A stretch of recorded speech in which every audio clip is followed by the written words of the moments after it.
안녕하세요. 지태상 국사. 자, 오늘은 우리가 주제 4, 고려를 한번 살펴보도록 하겠습니다. 자, 오늘은 우리가 크게 세 가지를 좀 건져 먹으면 되는데, 고려 초기의 왕 3명의 업적을 잘 구분할 줄 알아야 되겠습니다. 자, 그리고 이제 우리가 고려라는 나라가 어떤 시스템으로 운영이 됐는지를 살펴보게 될 텐데, 그중에서 중앙행정 조직은 어떻게 구성이 되었고, 지방행정 체계는 어떻게 운영이 됐는지를 여러분이 좀 정리를 하면 좋겠습니다. 자, 마지막으로는요, 관리를 어떻게 선발했는가, 관리 선발 제도에 대해서 한번 정리해 보도록 하겠습니다. 자, 지도가 하나 있죠. 우리가 지난 시간에 신라 말의 상황을 좀 살펴봤는데요. 신라 말의 상황이 어떻게 됐습니까? 왕권이 굉장히 약화되죠. 왜? 진골 귀족들끼리 서로 다툼이 굉장히 심해졌다라고 이야기를 했습니다. 그래서 신라는 예전 통일 전에 신라 영토로 굉장히 많이 축소가 되고 예전에 백제가 있던 지역에 견훤이 후백제를 건국을 하고요. 예전에 고구려 땅이었던 요 북쪽 지역에는 그러니까 한반도로 치면 이제 중부 지역이 되겠죠. 여기에는 이제 후고구려가 건국이 돼서 후삼국 시대가 펼쳐지게 된다라는 얘기를 했었고요. 송악 출신의 호족인 왕건이 궁예를 몰아내고 고려를 918년도에 건국을 하게 됩니다. 자, 그리고 이제 후백제의 견훤이 귀순을 하고 그리고 신라가 항복을 하면서 이제 태조 왕건에 의해서 고려로 다시 한반도가 통일되게 되는 이제 그런 흐름이라고 생각하면 되겠습니다. 자, 고려라는 나라를 크게 우리가 네 개의 시기로 좀 구분을 할 수 있는데 그 기준이 뭐냐면은 지배층의 변화 되겠습니다. 자, 고려 초기에는 신라 말의 세력가였던 호족들, 그리고 신라 사회에 불만을 품었던 육두품 세력들이 지배층이었다라고 볼 수 있습니다. 자, 그러다가 과거제가 시행이 되면서 이제는 가문이 대대로 고위 관직을 이렇게 맡아서 하는 그런 권력 세력들, 문벌 세력들이 이제 성장을 하게 되고요. 이 문벌 세력들은 1170년에 일어났던 무신정변으로 몰락하고 이 다음부터는 이제 무신들, 그러니까 군인들이 정권을 잡게 된다라는 얘기예요. 그래서 무신 정권기가 펼쳐지게 되는데 이 무신 정권은 어떻게 무너지게 되느냐? 바로 몽골족의 침입으로 무너지게 됩니다. 항쟁을 하다가 결국에는 이제 고려 왕실이 항복을 하게 되죠. 그러면서 이제 몽골에 맞서 싸웠던 이제 무신 정권이 무너지게 되는 거고요. 그 다음에 이제 원간섭기가 펼쳐지게 됩니다. 마치 예전에 우리가 일제강점기 때 일본에 이렇게 붙었던 친일파가 있었던 것처럼 원간섭기에는 친원파가 득세를 하게 됩니다. 그리고 그 외에 새롭게 세력을 얻은 그런 가문들이 있었거든요. 그런 사람들을 우리가 권문세족이라고 이야기를 합니다. 자, 그러다가 고려 말에 공민왕 때 성리학으로 무장한 새로운 학자들이 등장을 하게 됩니다. 그런 학자들을 우리가 신진사대부라고 이야기를 하고요. 이들이 이제 결국에 나중에 조선을 세우게 되는 거죠. 이성계를 추대를 하면서요. 자, 그리고 고려 말에 새로운 무인 세력들, 신흥 무인 세력들, 뭐 대표적인 사람이 최영, 이성계 되겠습니다. 이런 신흥 무인 세력들이 또 등장을 하게 된다라는 얘기입니다. 그래서 여러분들 고려라는 나라를 떠올리면은 항상 요 네 시기로 좀 구분해서 알아두면은 공부할 때 상당히 많은 도움이 될 거라고 믿습니다. 자, 그러면 다시 앞으로 돌아와서요. 고려 초기의 왕들을 좀 살펴보려고 합니다. 자, 태조, 광종, 성종인데요. 고려를 세운 사람이 태조 왕건이지요. 자, 태조 왕건은 무엇을 하려고 했느냐? 첫 번째, 호족을 통합하려고 합니다. 두 번째, 민생을 안정시키려고 하고요. 세 번째, 북진 정책을 추진하게 됩니다. 자, 태조 왕건이 고려로 다시 통일을 할 수 있었던 결정적인 이유는 뭐냐면은 호족 세력들의 지지를 많이 받았거든요. 그러니까 호족들의 도움을 받아서 나라를 통일을 하고 나라를 이제 안정시키게 되는 거잖아요. 그래서 그 이후에 이 호족들 자칫 잘못하면 얘네들이 다시 반란을 일으킬 수도 있잖아요. 그래서 적절하게 당근과 채찍 정책을 함께 펼치게 되는 겁니다. 그 중에 이제 위에 있는 것, 정략 결혼과 성씨하사는 약간의 당근책이라고 볼 수 있겠습니다. 내 편으로 만들기 가장 좋은 방법은 나의 친척이 되면 되는 거죠. 그래서 정략적으로 유명한 호족들, 힘 있는 호족들과 결혼을 하면서 친척 관계를 맺어버립니다. 자, 그리고 공이 있는 또 이렇게 뭔가 세력가들에게는 자신의 성을 이렇게 내려줍니다. 왕씨성이잖아요. 어쨌거나 왕씨성을 가진다는 건 뭐예요? 왕족으로 편입이 된다. 이렇게 볼 수 있는 거잖아요. 예, 그런 정책들이 이제 당근 정책이라고 볼 수 있고요. 그 밑에 노란색으로 나와 있는 기인 제도와 사신관 제도는 약간의 채찍 정책이라고 보면 되겠습니다. 견제 정책이라고 볼 수 있겠죠. 지방 호족들의 자녀들을 이 당시에 고려 수도인 개경에다가 인질로 붙잡아 두는 거예요. 근데 이렇게 막 붙잡아서 진짜로 막 인질 취급하는 건 아니고요. 내가 네 아들내미를 잘 공부를 시켜줄게 라면서 이제 개경으로 오게 해가지고 공부도 시켜주고 뭐 이제 그런 거예요. 그러다가 이제 혹시라도 호족이 반란을 일으키게 되면은 그 아들 먼저 처단 당하겠죠. 네, 이제 아들이 이제 붙잡혀 있는데 이렇게 함부로 이렇게 반란을 일으킬 수는 없었겠죠. 그게 이제 기인 제도라고 볼 수 있고요. 그다음에 이제 사심관 제도는 지방에 힘 있는 호족을 그 지역의 사심관으로 임명을 하는 거예요. 일종의 반장으로 임명을 했다라고 생각을 하면 되겠습니다. 그리고 그 지역에서 어떤 불미스러운 일이 생기면은 그 사신관 먼저 처벌을 받게 되는 거죠. 그러니까 니네 지역 네가 알아서 잘 관리해라. 이제 이런 의미로 이해를 하면 되겠습니다. 자, 오랜 혼란 속에서 이 민생이 파탄이 났잖아요. 그래서 이 민생을 좀 안정시키기 위한 정책으로 세금도 깎아주고요. 세금이나 그리고 흑창을 설치해서 이렇게 좀 생활이 어려운 농민들에게 쌀을 아주 이 낮은 이자로 빌려주기도 합니다. 자, 그리고 국가적인 대행사를 열게 돼요. 그 대표적인 행사가 연등회와 팔관회 되겠습니다. 자, 세 번째로 북진 정책 한번 살펴보겠습니다. 자, 북진 정책. 이 당시에는 이 북쪽 만주 지역에 거란족이 있었는데 이 거란이 마침 요 비슷한 시기에 발해를 멸망을 시켜버립니다. 그리고 이 발해 유민들이 고려로 많이 이제 넘어오게 되는데 그러는 와중에 이 태조 왕건이 거란을 굉장히 적대시하면서 북쪽으로 영토를 넓히려는 그런 북진 정책을 취하게 된다. 이런 흐름으로 좀 이해를 하면 되겠습니다. 그래서 실제로 영토를 조금 확장하기도 합니다. 기억이 날지 모르겠지만 예전에 통일신라의 국경선은 평양 지역을 흐르는 대동강을 중심으로 이렇게 국경선이 형성이 되거든요. 그런데 조금 북쪽으로 더 영토를 넓혀서 그 북쪽에 있는 청천강으로 이제 국경선을 넓히게 된다라는 얘기입니다. 자, 그런데 이 태조도 뭐 이렇게 불사신이 아니잖아요. 이게 나이 들어서 이제 죽게 돼요. 죽으면서 이 후대 왕들한테 10가지 가르침을 남기게 됩니다. 그 10가지 가르침을 훈요십조라고 이야기를 하고요. 여러분 혹시 뭐 모의고사나 시험에서 훈요십조가 나오게 되면 요거 태조 왕건이랑 관련이 있구나. 이렇게 좀 정리를 해두면은 좋겠습니다. 한번 생각해 볼까요? 태조가 이 호족을 통합하기 위해서 정략 결혼을 많이 했다 그랬잖아요. 부인이 무려 29명이나 됐다 그래요. 그러면 자녀들은 몇 명이었을까요?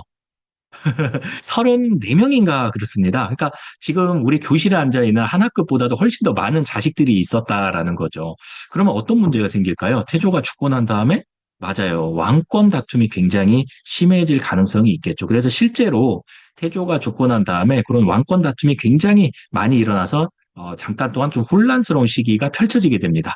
그때 이제 누가 등장을 하냐면은 4대 왕인 광종, 태조의 넷째 아들입니다. 광종이 이제 즉위를 하면서 강력한 왕권 강화 정책을 추진하게 됩니다. 그 중에 하나가 바로 노비 안건법이에요. 억울하게 노비가 된 사람을 다시 조사해서 양인으로 풀어주는 그런 정책이라고 보면 되겠습니다. 이게 이제 두 가지 효과가 있는데요.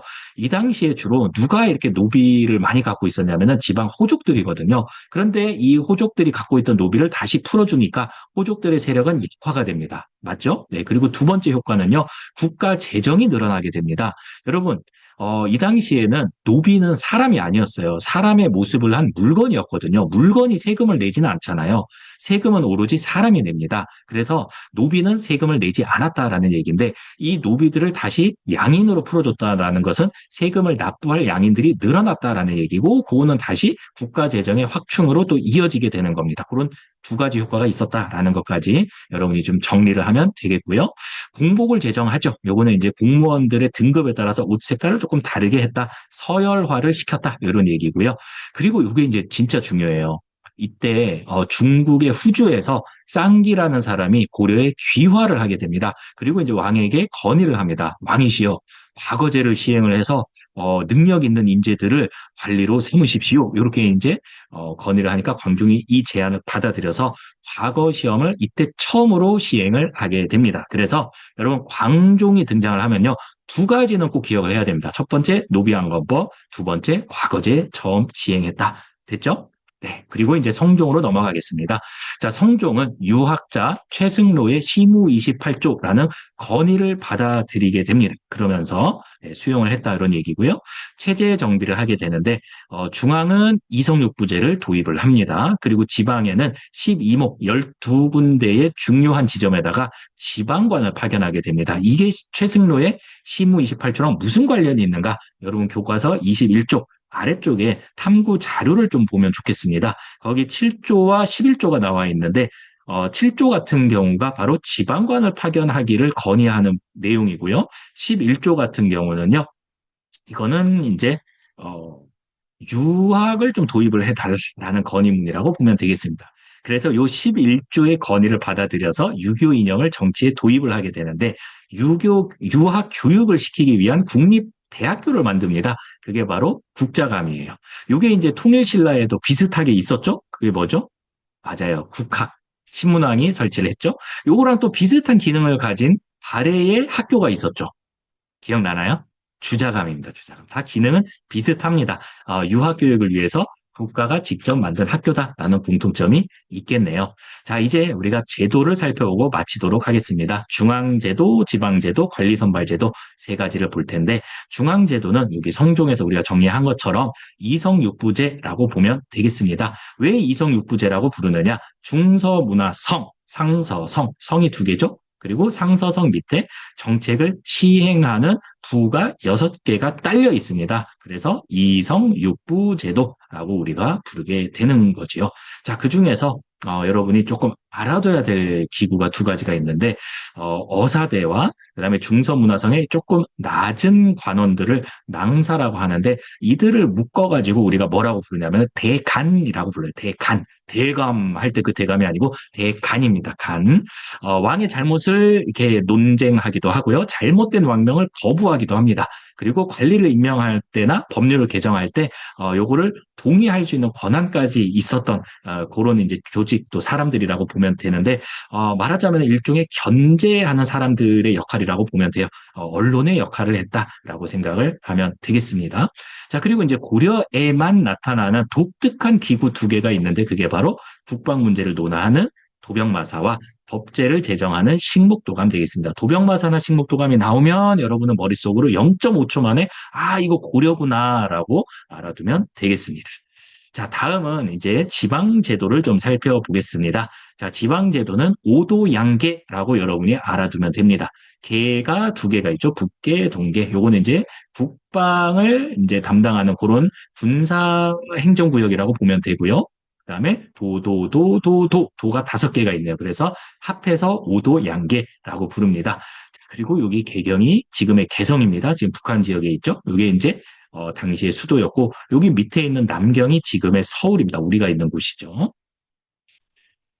지금처럼 이 국가 통제 시스템이 강력하지가 않았어요, 이때는. 그래가지고 모든 지역에다가 지방관을 파견할 수가 없었습니다. 그래서 파견한 지역도 있고 파견하지 않은 지역도 있는데 파견한 지역을 주현이라고 얘기를 하고요. 지방관을 파견하지 않은 지역을 속현이라고 불렀답니다. 그런데 놀랍게도요, 지방관을 파견하지 않은 속현이 지방관을 파견한 주현보다 수가 더 많았다라는 거예요. 그러니까 무슨 말이냐면은 학교에 담임 선생님 없는 학급이 더 많은 상황이라고 생각을 하면 되겠습니다.